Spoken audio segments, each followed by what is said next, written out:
Éxodo 20 del 1 en adelante. Y con esta cita, los protestantes se han llevado más de un católico a sus sectas.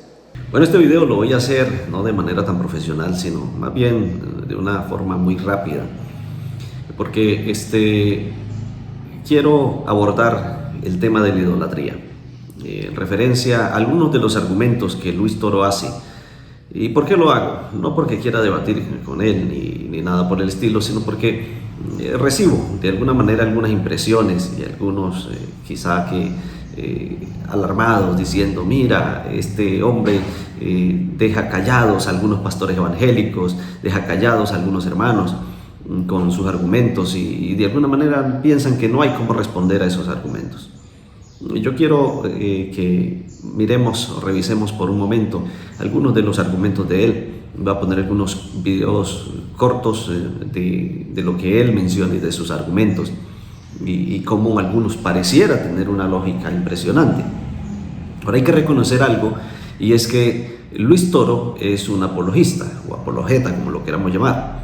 Cuando una persona estudia apología, lo que se centra es en buscar los argumentos de manera que sean muy sistemáticos y que parezcan muy determinantes, que parezcan muy congruentes, de tal manera de desestabilizar al contrario.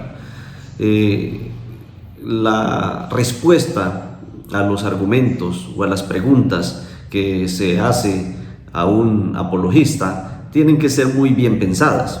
Y esta es la razón por la cual algunos pastores evangélicos o hermanos evangélicos pues llegan a debatir con Luis Toro y pareciera que Luis Toro arrasa con ellos, porque simplemente no se han preparado en apología también para defenderse. Así que Luis Toro lanza algunas preguntas que, si usted no piensa la pregunta, usted puede caer en la trampa. De hecho, algunas preguntas mal formuladas pues van a resultar en unas respuestas mal dadas. Y las preguntas mal formuladas no indica que las formule mal él, sino que de manera intencional formula mal, o las preguntas están direccionadas de una manera de que la respuesta parezca errática. Le voy a poner, por ejemplo, es cuando él menciona: si usted me muestra que en la Biblia existe su iglesia, me comprueba que en la Biblia existe su iglesia, yo me vuelvo de su iglesia. Bueno, de hecho, la Biblia no menciona ni la iglesia católica, ni la iglesia adventista, ni la iglesia pentecostal, la Biblia no menciona ninguna iglesia. Así que cuando usted responde a esa pregunta y no encuentra ningún texto que diga: mi iglesia será llamada iglesia cuadrangular, mi iglesia será llamada iglesia pentecostal, Jesús no dice eso, pues entonces cuando usted responde, el público dice: si ve, no hay ningún texto bíblico que diga que esa iglesia es la iglesia verdadera. Ese tipo de preguntas entonces requieren un análisis más profundo, y por eso en un debate como esos, cuando hay cámaras, cuando hay público que desestabiliza al oponente, pues lo más natural es que una persona pueda parecer perdedor. Ahora, el contexto de la idolatría. Luis Toro menciona algunos aspectos interesantes cuando habla de la idolatría, y dice que con un solo texto los evangélicos han logrado desestabilizar, o se han llevado a muchos católicos a sus sectas. El texto que él menciona es Éxodo 24. Dice: no te harás imagen ni ninguna semejanza de lo que está arriba en el cielo, ni abajo en la tierra, ni en las aguas debajo de la tierra. No te inclinarás a ellas ni las honrarás. Ahora, hay algunos argumentos que Toro utiliza. Voy a poner el corto de Luis Toro para que usted vea. Ustedes escucharon la lectura de Éxodo 20 del 1 en adelante. Y con esta cita, los protestantes se han llevado más de un católico a sus sectas. Porque ellos agarran Éxodo 20, pero no leen el 1, el 2 y el 3, sino leen el 4. Y al leer solamente el 4, le hacen de decir a la Biblia cosa que no dice. Pero el protestante no le va a leer a usted qué clase de imagen o estatua es la que Dios está prohibiendo. Dios no está prohibiendo cualquier imagen o cualquier estatua. Léame el versículo 3 y usted verá que Dios está prohibiendo sí las estatuas, sí las imágenes, pero no las que nosotros tenemos de la Virgen y de los santos. Otras imágenes, otras estatuas. Ponga cuidado. No tendrás otros dioses fuera de mí. Entonces, Dios, ¿qué es lo que está prohibiendo? Tener otros dioses. Y ahora va a prohibir hacer imágenes. ¿Pero imagen de qué? ¿De los santos, de la Virgen María? ¿O de otros dioses?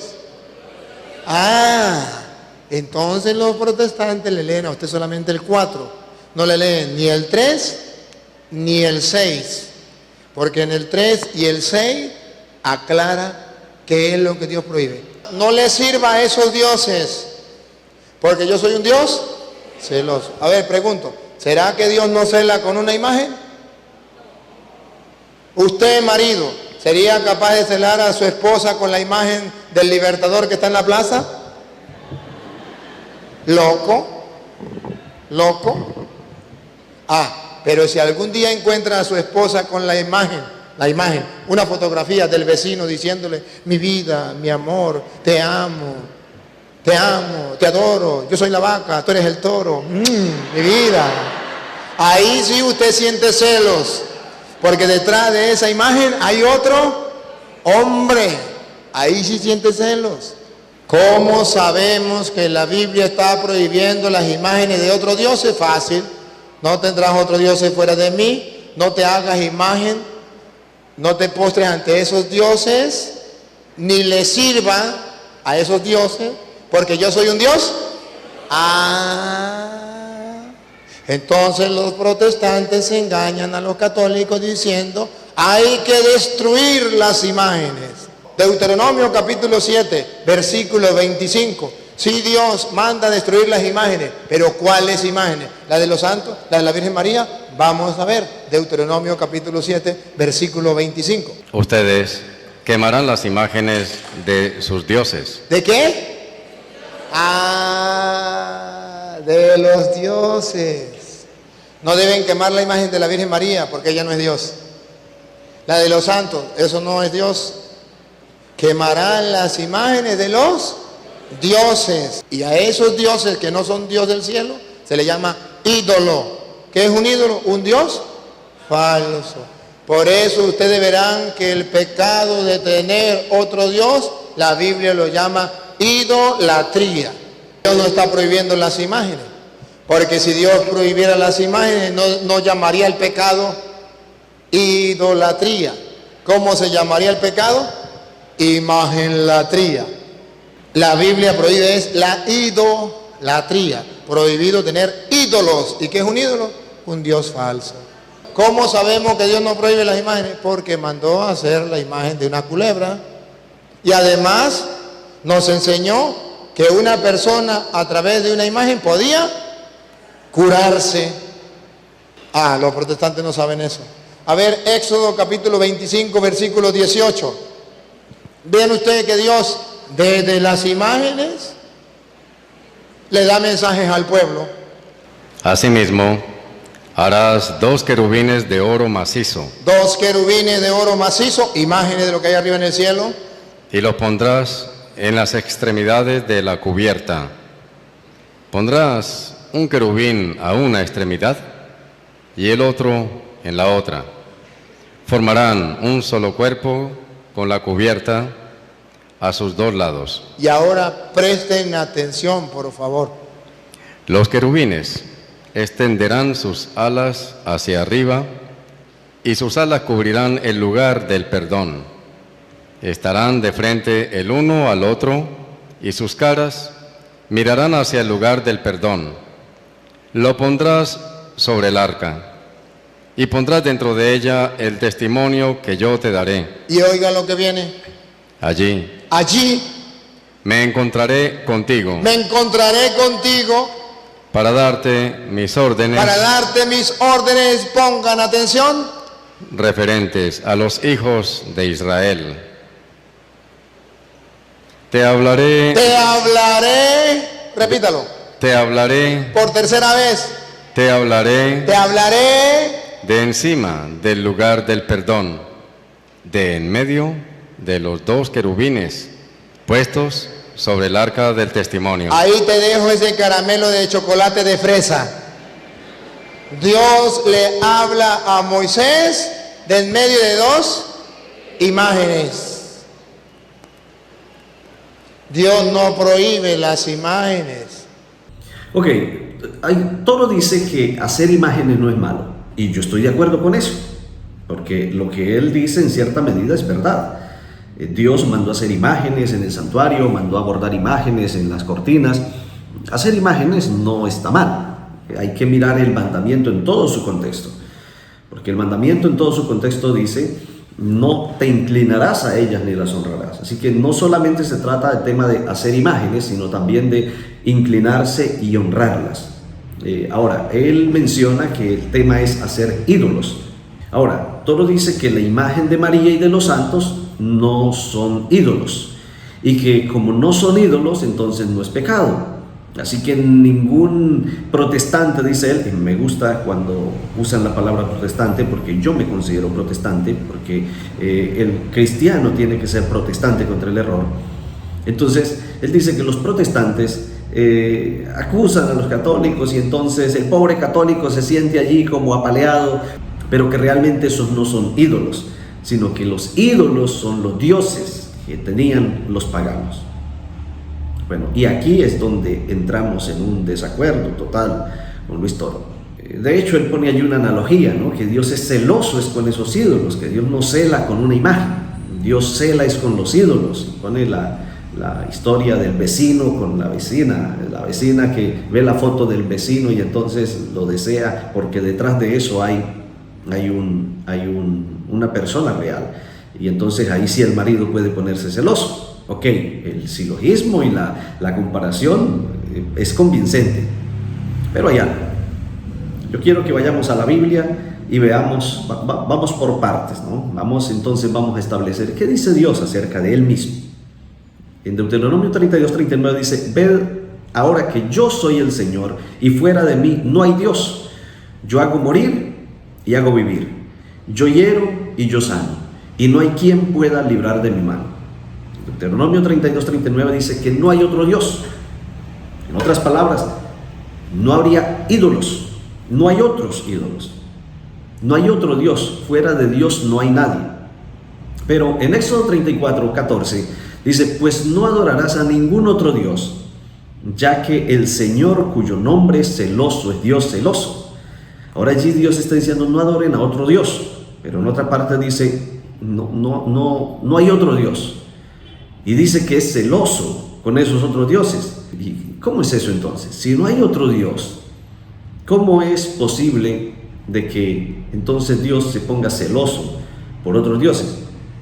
Bueno, en la creencia cristiana de que hay un Dios único, pues se afirma que los ídolos pues carecen de existencia real. Cuando dice Dios que no hay otro Dios, implica que no hay otro como Él, que lo demás es invención humana, lo demás es real. El dios Baal era algo irreal, la diosa Acera era algo irreal, no había otro Dios.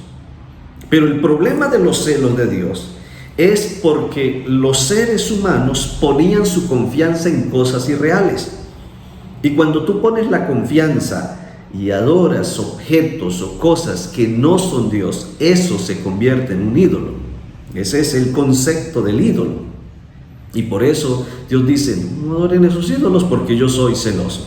Así que la afirmación de que los ídolos no existen implica que no son deidades genuinas, sino más bien que son construcciones imaginarias o símbolos que representan algo allí, que hay detrás, algo en lo cual el ser humano confía y le transfiere su confianza, su honor, su adoración a eso que hay detrás de esa imagen o de ese ídolo.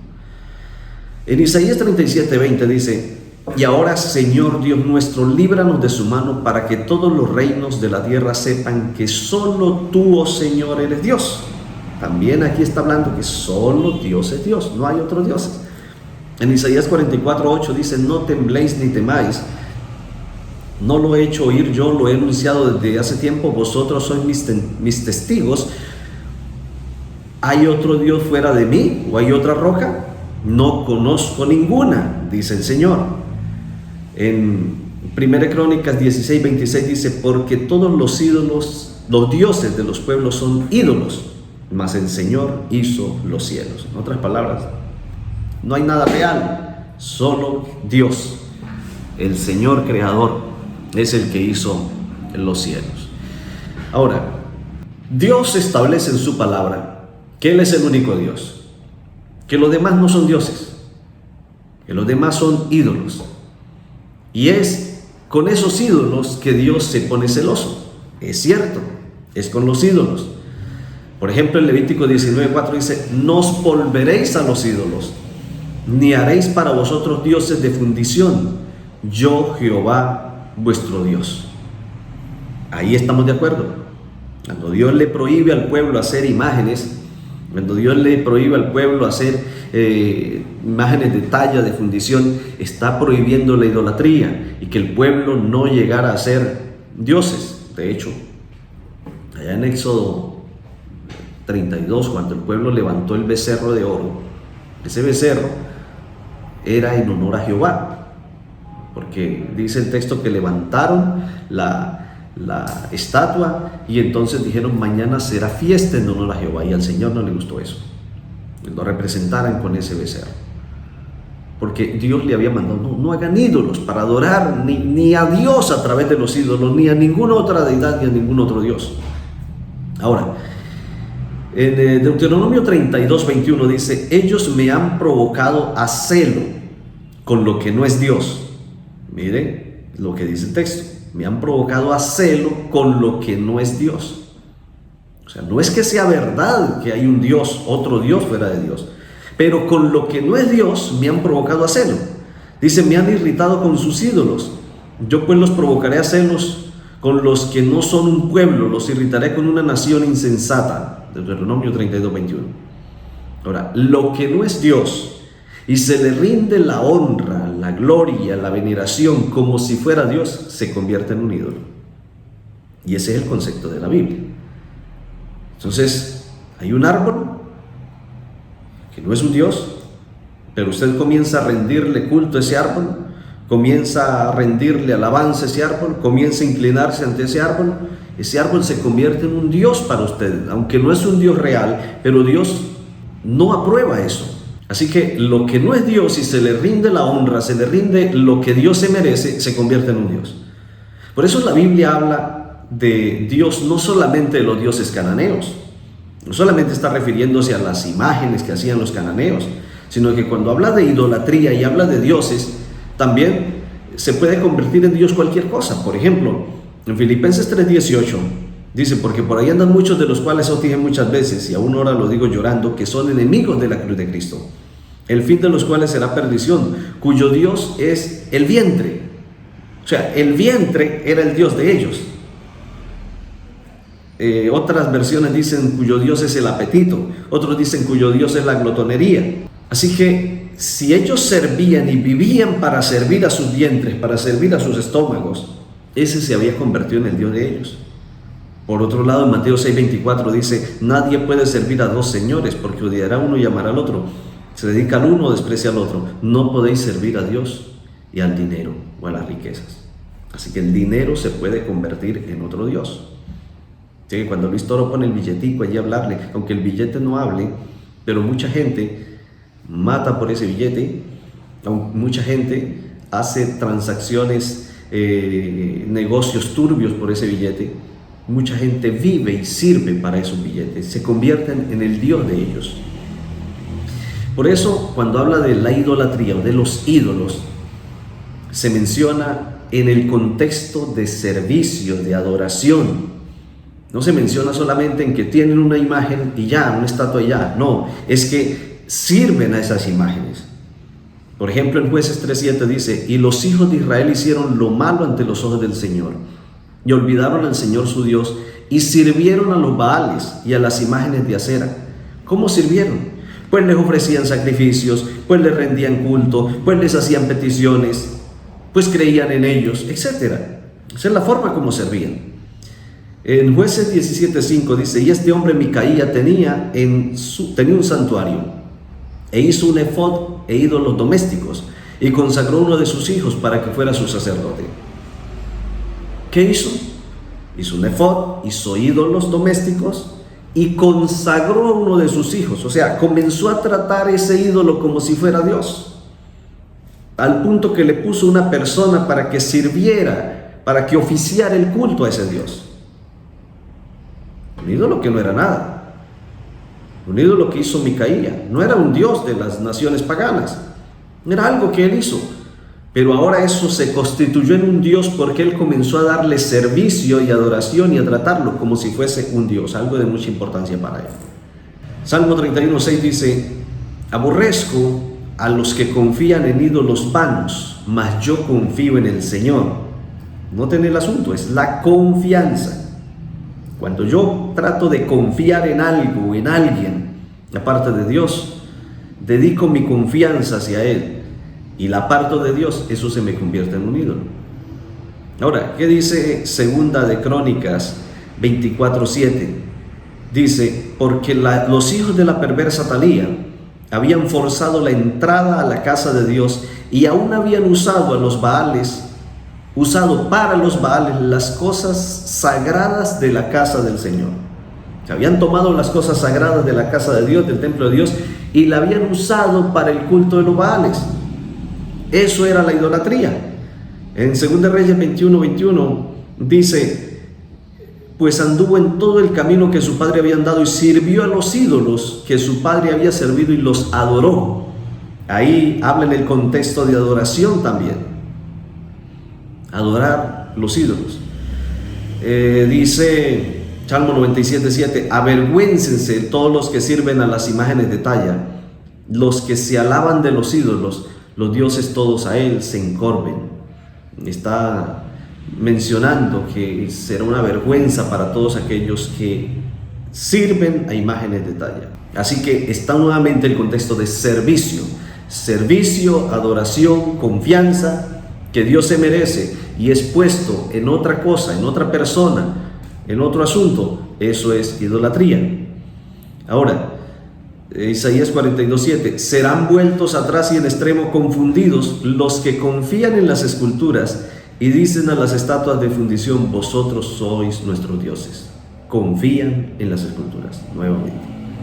Ahora, Ezequiel 14:3: hijo de hombre, estos hombres han erigido sus ídolos en su corazón y han puesto delante de su rostro a los que hace caer en su iniquidad, a lo que los hace caer en su iniquidad.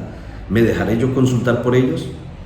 ¿Dónde habían erigido ídolos los hijos de Israel? En su corazón. Y Dios dice: no me voy a dejar consultar de ellos, porque ellos tienen en su corazón ídolos. Así que no solamente es el ídolo en una imagen, sino es el ídolo en el corazón. Ahora, Ezequiel 20:16 dice: porque desecharon mis decretos. Mire dónde comienza la idolatría. Desecharon decretos, no anduvieron en mis estatutos, profanaron mis días de reposo. ¿Por qué hicieron eso? Porque su corazón se iba tras sus ídolos. En otras palabras, ¿a quién amaban más? ¿A quién obedecían más? ¿A quién servían más? A sus ídolos. Ezequiel 20:24 vuelve a repetir: porque no pusieron por obra mis derechos y desecharon mis ordenanzas y profanaron mis sábados, y tras los ídolos de sus padres se le fueron sus ojos. Así que cuando Luis Toro dice que hacer imágenes no está mal, yo le digo: está bien, no está mal. Pero cuando Luis Toro dice que las imágenes de los santos y de María, tal como lo usa la Iglesia Católica, no es idolatría, yo le digo: sí es idolatría. Porque cuando vamos a ver en la práctica, claro, el concepto con el cual se introdujo toda la iconografía dentro del catolicismo, pues fue el concepto de ilustración. Vamos a ilustrar aquí el nacimiento de Jesús, entonces pongamos a María, José y el niño. Y hasta ahí podríamos decir: bueno, estaba bien. Pero el problema es que eso empezó a tomar el tinte de adoración. Entonces ya se ofrece un culto a esas imágenes, Se prenden velas a esas imágenes, se hacen promesas a esas imágenes, se hacen promesas, se pagan penitencias a esas imágenes. Y ahí estamos en la violación del cuarto mandamiento, que dice: no te inclinarás a ellas ni las honrarás. Entonces, cuando una persona se arrodilla frente a la imagen de María, cuando se arrodilla frente a la imagen del santo, ¿qué está haciendo? Alguien puede decir: no estoy adorándola, estoy venerándola. Bueno, es básicamente lo mismo, es un juego semántico allí para tratar de esquivar el hecho de que sí está ofreciendo un servicio, sí está ofreciendo una confianza, está depositando una confianza en esa imagen. Y alguien dirá: bueno, lo que pasa es que yo no creo en la imagen del santo, estoy recordando a quién está representando y estoy pidiendo a ese santo. Bueno, más adelante vamos a aclarar ese concepto. Cuando alguien se inclina ante eso es porque entiende y sabe que quien está detrás de esa imagen, quien está detrás de esa representación, de alguna manera tiene un poder o intercesor o salvífico.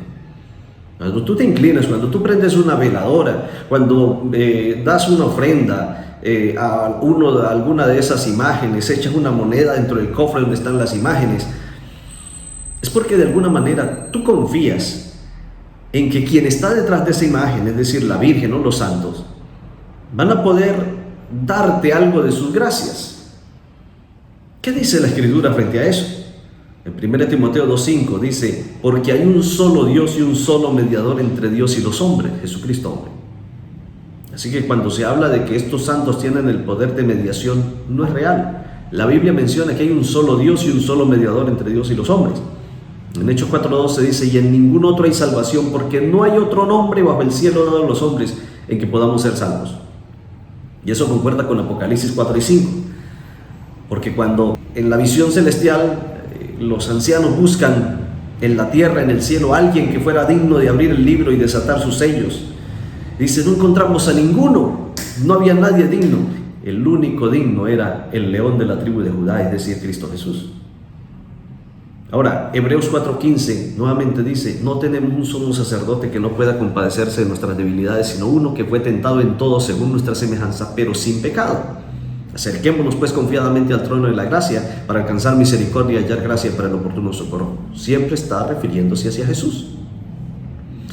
Así que ese concepto de veneración a María y a los santos está sujeto a ese concepto de ella como intercesora, como mediadora, y a los santos también de la misma manera. Así que prender velas, ofrecer oraciones, ofrecer fiestas, levantar la estatua en una procesión. Yo pregunto, ¿eso no es idolatría? No es idolatría eso, porque estoy desviando mi confianza de Dios y estoy poniendo mi confianza en X o Y persona, entre comillas, santo, que puede beneficiarme, que puede hacer algo por mí. Ahora, es destacable que el concepto de intercesión de María y de los santos se fundamenta en la inmortalidad del alma, en esa creencia. Así que la premisa subyacente que hay allí es que estos seres pues están en el cielo, y por lo tanto la intercesión de estos seres sería imposible si ellos no estuvieran en el cielo. Entonces la creencia es que ellos murieron y después de su muerte fueron elevados al cielo, y desde esa posición celestial interceden en favor de todos los seres humanos. Por eso es importante entender ese concepto de inmortalidad del alma que se entrelaza con esta creencia de la veneración a los santos. Ahora, esa noción de inmortalidad del alma tiene un fundamento histórico de los tiempos antiguos, porque es que la mayoría de los dioses, de los cananeos, de los egipcios, también eran seres humanos, que al morir se elevaron a deidades, y ahora después de muertos se convirtieron en dioses, y eran dioses, no unos dioses absolutos, sino dioses que dominaban cierta parte de la vida cotidiana. Algunos dominaban el frío, el calor, el sol, el agua, la sequía, la fertilidad, etc. Cada uno de esos dioses tenía funciones específicas. Ahora, hay un paralelismo bien grande entre ese concepto de deidades antiguas y también el concepto de María y los santos, porque hay muchos santos encargados de ciertas cosas. El santo de la salud, de la fertilidad, la virgen de los conductores, la virgen de los empleados, la Virgen de los desempleados, la Virgen de los que están sufrientes, etc. Así que cada una de estas cosas muestra un concepto arraigado en la idolatría antigua. Por eso, apreciado cristiano protestante, me gusta el concepto protestante, si usted cree en la inmortalidad del alma, difícilmente podría usted tener argumentos contundentes en contra de la veneración de los santos y de las imágenes de María. Por lo tanto, podemos concluir que cuando yo tomo imágenes, sea de ángeles, sea de santos, sea de María, sea de cualquier otro asunto, y comienzo a ofrecer a esas imágenes un culto, a ofrecer peticiones, a ofrecer oraciones, a creer que ellas tienen un poder o alguna influencia sobre mi vida, estoy en el camino de la idolatría. Estoy en contravención al mandamiento que dice: no te harás imagen ni ninguna semejanza de lo que está arriba en el cielo ni abajo en la tierra. No te inclinarás a ellas ni las honrarás. Que Dios nos ayude a adorarle solamente a Él. A cualquier cosa, dinero, apetitos, fama o imágenes, en quienes depositemos nuestra confianza, se nos convierte en idolatría.